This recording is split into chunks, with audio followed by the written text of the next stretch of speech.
Hello everyone, मैं हूँ doctor सपना। यस बेटा, मैंने आपको केमिकल काइनेटिक्स का सिंपल कॉन्सेप्ट पढ़ाए थे। क्या डेफिनेशन होती है, किस तरीके से हम रेट को फाइंड आउट करते हैं, क्या फॉर्मूलेस होती हैं। नेक्स्ट वन हम देखेंगे कि किस तरीके से हम डिफरेंट डिफरेंट रिएक्शन का किस तरीके से एक्सप्रेस करते हैं अगर हम नंबर ऑफ मोल्स को डिफरेंट कर दें। तो बेटा let's start in the deep study channel. The topic is expressing the rate of reaction. Suppose हम reaction लेते हैं 2N2O5. N2O5 क्या होता है? Nitrogen pentoxide. Change into the 4NO2 plus O2. Means क्या हुआ? नाइट्रोजन पेंटाऑक्साइड को जब हम हीट करेंगे तो ये डिकम्पोज होगा और क्या देगा? 4 मॉलिक्यूल्स NO2 का देगा और 1 मोल किसका देगा? ऑक्सीजन गैस का देगा। तो क्या करेंगे? डीकम्पोजिशन किसका हो रहा है? Of N2O5। अगर हम इसका रेट फाइंड करें तो रेट क्या हो जाएगा? Rate of N2O5। इसको किस तरीके से एक्सप्रेस करेंगे? तो ये हमारा इक्वल्स टू होगा माइनस, क्योंकि जो रिएक्टेंट की कंसंट्रेशन होती है वो हमेशा नेगेटिव होती है क्योंकि इसमें डिकम्पोज हो रहा है, जो कंसंट्रेशन है वो डिक्रीज हो रही है। तो क्या हो जाएगा? नंबर ऑफ मोल्स कितने हैं यहाँ पे? 1/2। जितने भी नंबर ऑफ मोल्स होते हैं वो इस तरीके से आप लिखते हैं। ठीक, अब क्या आ गया? DN2O5 कंसंट्रेशन में चेंज हुआ with respect of the timing. तो क्या हो गया? -1/2 DN2O5 ओवर dt। क्लियर? अब हम क्या करेंगे? डिसोसिएट होने के बाद जो प्रोडक्ट फॉर्मेशन हुआ NO2, तो क्या प्रोडक्ट फॉर्मेशन हुआ? तो रेट किसका आएगा आपका? Rate of NO2। तो ये हमारा क्या हो जाएगा? पॉजिटिव 1 नंबर ऑफ मोल्स कितने हैं? 4। तो कितना हो गया? DNO2/dt। क्लियर बेटा? तो कितना फॉर्मेशन हुआ आपका? Nitrogen dioxide. नाइट्रोजन डाइऑक्साइड के नंबर ऑफ मोल्स थे 4, तो इसमें आगे नंबर ऑफ मोल्स 4, DNO2/dt। ठीक, ये चेंज इन कॉन्सेंट्रेशन हुआ, वो भी आपका पॉजिटिव में चेंज हुआ है। अब नेक्स्ट हम लेते हैं O। अब रेट ऑफ फॉर्मेशन किसका निकला? NO2 का। अब रेट ऑफ किसका देखेंगे आप? O2 का। तो रेट ऑफ O2 क्या हो गया आपका? इसमें क्या है? नंबर ऑफ मोल्स ओनली 1 है, तो यहाँ पे 1 ही आ जाएगा। तो DNDO2/dt, वो भी हमारा क्या हो जाएगा? पॉजिटिव का। ठीक है, अब क्या हमारा क्या एक्सप्लेनेशन आया कि अगर हम नाइट्रोजन पेंटाऑक्साइड के 2 मोल्स डिसोसिएट करते हैं तो we are getting 4 moles of nitrogen dioxide and 1 mole of oxygen. ठीक बेटा? तो इस तरीके से ये जो हमारी कॉन्सेंट्रेशन आती है वो, तो ये सारी कॉन्सेंट्रेशन जो भी हमारी आती है सब हमारी एक दूसरे के इक्वल होती है। इक्वल का मीनिंग ये है कि जो rate of decomposition just twice है, वो कितने फास्ट में हमारा प्रोडक्ट प्रोड्यूस कर रहा है? 4 टाइम्स प्रोड्यूस कर रहा है। तो मीनिंग क्या हो गया? इसकी कंसंट्रेशन जस्ट इसके इक्वल होगी और NO2 की जो कंसंट्रेशन होगी वो किसकी होगी? नंबर ऑफ मोल्स O2 की होगी। ठीक है बेटा? तो ये जितनी भी कंसंट्रेशन डीकम्पोजिशन की आई और प्रोडक्ट की हुई, वो सारी की सारी क्या होगी? एक दूसरे के इक्वल होगी। तो सबसे पहले हमारा क्या आया था? माइनस के 1/2। जो भी नंबर ऑफ मोल्स होते हैं वो डिवाइडेड बाय कोफिशिएंट के उतने से ही डिवाइड हो जाते हैं। DN2O5/dt। ठीक, ये इक्वल्स टू किसके हो जाएगा? अब यहाँ पे प्रोडक्ट फॉर्मेशन हो रहा है तो ये प्लस के कितने नंबर ऑफ मोल्स हैं? 1/4 DNO2/dt। ठीक बेटा? और ये भी हमारे किसके? भाई रेट ऑफ जो प्रोडक्ट फॉर्मेशन हुआ है कितना हुआ है? नाइट्रोजन डाइऑक्साइड के 4, इतने ही कितने होंगे? 1 मोल ऑफ ऑक्सीजन के। तो ये किसके इक्वल हो जाएगा? DO2/dt। ठीक, तो हमें क्या पता लगा? इस एक्सप्रेशन से हमें क्या पता लगा? जितनी भी कॉन्सेंट्रेशन है रिएक्शन में, जो रिएक्टेंट हमारा डिकम्पोज होता है और डिकम्पोज होने के बाद जो प्रोडक्ट फॉर्मेशन होता है उसकी जो कॉन्सेंट्रेशन होती है हर किसी की, चाहे वो कितने भी नंबर ऑफ मोल्स हो, वो डिसअपियरेंस और अपीयरिंग कॉन्सेंट्रेशन के जस्ट इक्वल टू होता है। अगर हमें डिसअपीयरेंस पता है तो हम अपेयर्ड वाले की कंसंट्रेशन निकाल सकते हैं। अगर हमें NO2 की पता है, O2 की नहीं पता है, तो हम इसके भी हाफ पे निकाल सकते हैं। तो जब हम न्यूमेरिकल सॉल्व करेंगे तो हमें अगर किसी की भी एक ही कंसंट्रेशन पता है तो हम दूसरे की अपने आप फाइंड आउट कर सकते हैं, क्योंकि सारे के सारे एक दूसरे से क्या होते हैं, जस्ट इक्वल होते हैं। अगर सपोज हम एक सिंपल सी रिएक्शन लें, A प्लस B गिव्स दे रहा है हमें C प्लस D। ठीक, A क्या है हमारा, कोफिशिएंट है नंबर ऑफ मोल्स, इधर A मोल है, इधर B है, इधर C है, इधर D है। तो अगर हम एक ही कंसंट्रेशन लें तो क्या आ जाएगा, रेट ऑफ रिएक्शन क्या आएगा, रेट ऑफ रिएक्शन आएगा 1/A dA/dt। नहीं दिखाई दे रहा हो तो बेटा जूम करके देख लेना, ठीक है। इक्वल्स टू किसके आएगा, माइनस के 1/B, नंबर ऑफ मोल्स कितना लिया है, स्मॉल b, तो ये क्या हो गया 1/B d/B, क्योंकि कॉन्सेंट्रेशन कितना है B टर्म्स में, इसलिए B ही लेंगे, और टाइम कितना आ जाएगा dt के, ठीक है। अब प्रोडक्ट बनना है C, तो क्या हो जाएगा 1/C और dC/dt, ठीक। इसी के तरीके से हमारा dd बन रहा है तो प्लस 1/D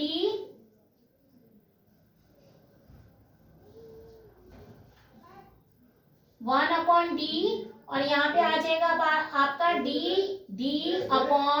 यहाँ पे आ जाएगा आपका dt।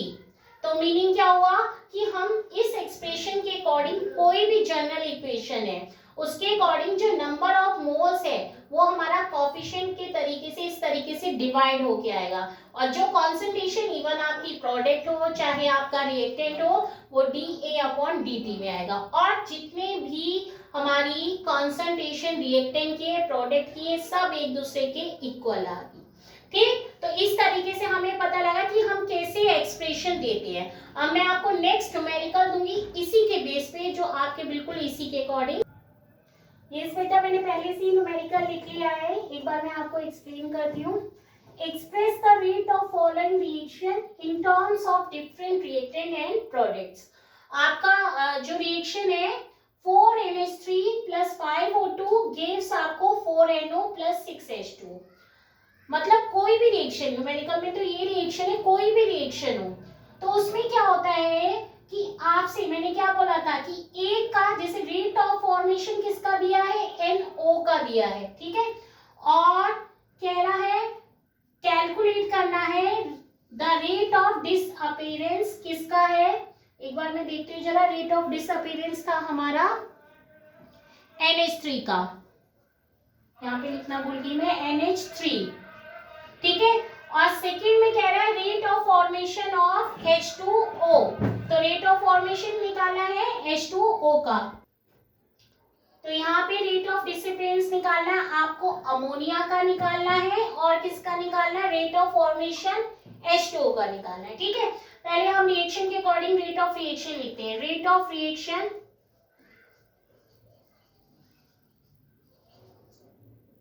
अब क्या होगा, इक्वल्स टू -1/4 DNH3/dt, ठीक। ये किसके इक्वल होगा, -1/5 DO2/dt, ठीक।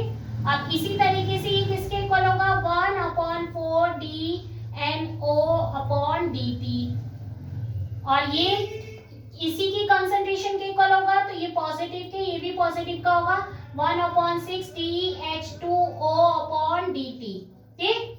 तो यहाँ पे हमें पता है किसकी कंसंट्रेशन हमें पता थी, rate of formation of NO, ठीक है। NO की कितनी थी 3.6, और निकालनी किसकी है आपको, NH3, तो इन दोनों को इक्वल रखिए, माइनस के 1/4 DNH3/dt इक्वल्स टू क्या था हमारा, 1/4 DNO2/dt। अब दोनों के कोफिशिएंट भी सेम है तो ये दोनों एक दूसरे से कैंसिल आउट हो जाएंगे। अमोनिया की कंसंट्रेशन किसके इक्वल आ जाएगी, हमारी इक्वल आ, तो यहाँ पे हमारा रेट ऑफ डिसअपीयरेंस और रेट ऑफ फॉर्मेशन NO। तो हमारा DNH3 किसके इक्वल आ गया, जो कंसंट्रेशन हमें गिवन थी NO की। तो ये हमारा हो गया 3.6 इंटू 10 की पावर -3 मोल पर लीटर पर सेकेंड। ये यूनिट भी आपको पता होनी चाहिए, ठीक है। तो यहाँ से हमें क्या पता लगा, जो अमोनिया है वही हमारा क्या है, NO की कंसंट्रेशन है। तो अगर तो क्या होगा बेटा, आपके कोफिशिएंट कट जाएंगे, ठीक है, और कंसंट्रेशन क्या आ जाएगी 3.6 इंटू 10 की पावर -3, ठीक। अब नेक्स्ट में क्या पूछ रहा है, rate of formation of H2O। हमें किसके निकालने हैं यहाँ पे, H2O के। अब आपको पता है NO और वाटर दोनों क्या है, सेम है, तो हम इन दोनों को क्या रख देंगे, सेम रख देंगे। तो यहाँ पे देखिए मैं इसको रख कर देती हूँ।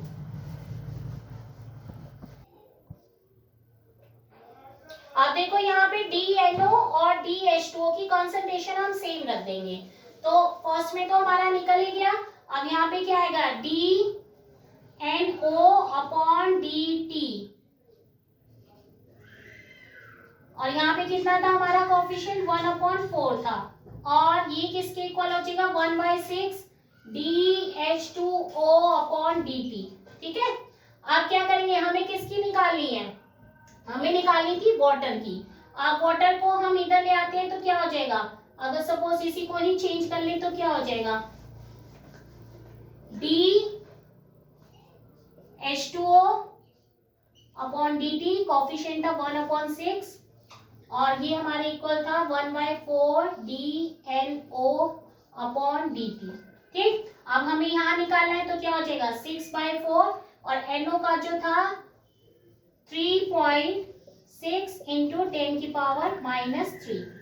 अब 2 2 सा 4 और 2 3 सा 6। अब इसकी मल्टीप्लाई कर लो, आप कैलकुलेशन कर लेना अप्रोक्स हमारा। तो जब आप कैलकुलेशन कर लेंगे तो अप्रोक्स आपका आ जाएगा 5.4 इंटू 10 की पावर -3, कैलकुलेशन कर लेना। और यूनिट क्या आ जाएगी, मोल पर लीटर पर सेकेंड, ठीक। तो हमें क्या पता लगा, जितनी भी हमारी कॉन्सेंट्रेशन होती है एक दूसरे के इक्वल होती है। अगर एक चीज आपकी डिसअपियर हो रही है तो दूसरी फॉर्म हो रही है। फॉर्मेशन की आपको पता है तो डिसअपियरेंस निकाल सकते हैं। अगर फॉर्मेशन में भी एक की पता है दूसरे की नहीं पता तो आप वो भी बाय दिस एक्सप्रेशन निकाल सकते हैं। तो मुझे लग रहा है कि समझ आपको आई थिंक आ गया होगा, क्लियर हो गया कॉन्सेप्ट। अब मैं नेक्स्ट आपको बताती हूँ। नेक्स्ट टॉपिक अब जो है आपका नेक्स्ट, फैक्टर्स अफेक्टिंग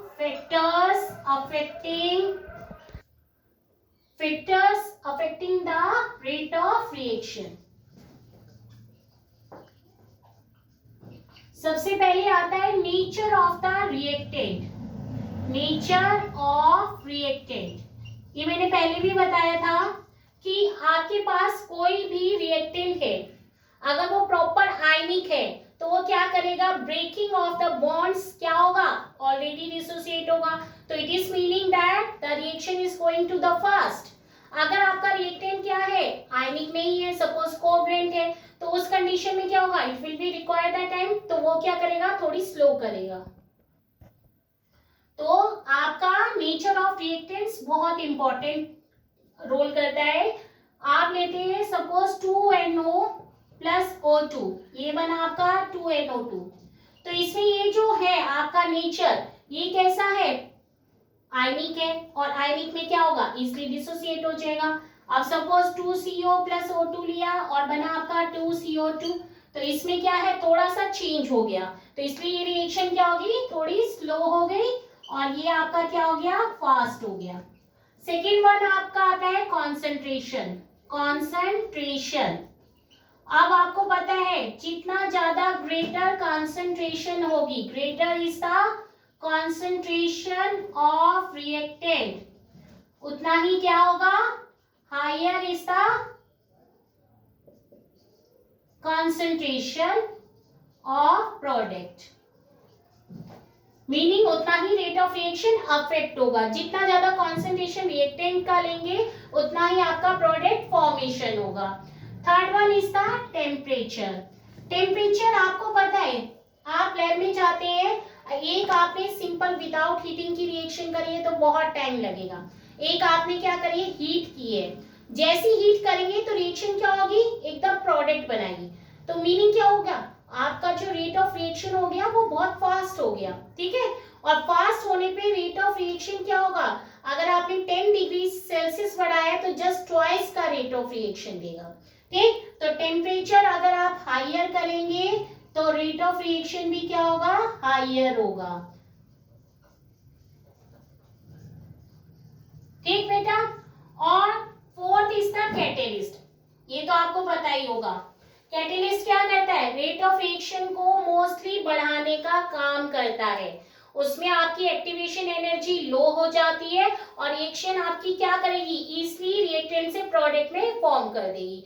तो ये क्या करता है, एक्टिवेशन एनर्जी को लो करता है और रिएक्शन को फास्ट करता है। बट कुछ रिएक्शन ऐसी भी होती है जिसमें पॉइजनस का भी काम करता है, but most of the cases में कैटेलिस्ट क्या करता है, रेट को अफेक्ट करता है, बढ़ाता ही है, ठीक है। और कुछ रिएक्शन होती है जो लाइट को इफेक्ट करती हैं, मतलब कुछ रिएक्शन ऐसी होती है जो लाइट की प्रेजेंस में ही होती है, जैसे for example H2 plus Cl2, ये हमारी फोटोकेमिकल रिएक्शन होती है। अगर इसमें हम लाइट पास आउट नहीं करेंगे सॉल्यूशन में तो ये HCl प्रोड्यूस नहीं करेगा। तो इस टाइप की रिएक्शन को हम क्या बोलते हैं, फोटोकेमिकल इक्वेशन बोलते हैं। और एक और होता है कि अगर आपके रिएक्टेंट का जितना ज्यादा सरफेस एरिया होगा उतना ही ज्यादा वो क्या करेगा, अच्छे से कोलाइड करेगा, और कोलाइड करेगा तो क्या करेगा, इसलिए प्रोडक्ट को फॉर्म करेगा। तो मीनिंग क्या हुआ कि जितना ज्यादा रिएक्टेंट का सरफेस एरिया होगा वो उतनी ही जल्दी से क्या करेगा, रिएक्शन को फॉर्म करेगा, ठीक बेटा। तो ये हमारे सारे फैक्टर्स थे कि किस किस तरीके से अफेक्ट करते हैं रेट ऑफ रिएक्शन को, ठीक। आई होप सभी को अच्छे से समझ आया होगा। और जिन बच्चों को अगर अच्छा लग रहा है तो प्लीज सब्सक्राइब करिए और कंटिन्यू मेरे साथ रहिए, तो सीबीएसई के एग्जामिनेशन में आपकी बहुत हेल्प होगी। और जितने मेरे से एफर्ट लग सकते हैं उतना मैं आपको वीडियो बना के आपको स्पेशली दूंगी, ठीक है। Thank you so much.